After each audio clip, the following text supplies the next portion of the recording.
25/9/2025 இன்றைய கத்தோலிக்க திருச்சபையின் முக்கிய செய்திகள்.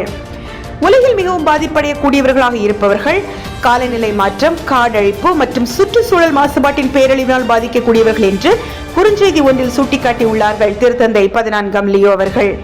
செப்டம்பர் மாதம் 25ஆம் தேதி வியாழனன்று படைப்பிற்கான காலம் என்ற தலைப்பில் தனது கருத்துக்களை தனது எக்ஸ் வலைத்தள பக்கத்தில் பதிவிட்டுள்ள திருத்தந்தை 14ஆம் லியோ அவர்கள், படைப்பிற்கான ஜெப நாள் மற்றும் காலம் என்பது ஆண்டுதோறும் செப்டம்பர் 1 முதல் அக்டோபர் 4 வரை சிறப்பிக்கப்பட்டு வருவதை முன்னிட்டு இச்செய்தியினை வெளியிட்டுள்ளார்கள்.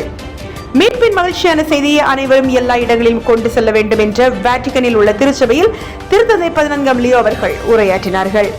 வத்திக்கானில் பணியாற்றுபவர்கள் ஒவ்வொரு நாளும் மாலை 7 மணிக்கு புனித பேதுரு பெருங்கோயிலில் ஜெபமாலை ஜெபிக்க திருத்தந்தை அவர்கள் அழைப்பு விடுத்துள்ளார்கள். இத்துடன் இன்றைய செய்திகள் நிறைவடைகிறது. மேலும் கத்தோலிக்க கிறிஸ்தவ செய்திகளை அறிய என்றென்றும் இணைந்திருங்கள் உங்கள் அருளின் அமுதம் தொலைக்காட்சியோடு. நன்றி.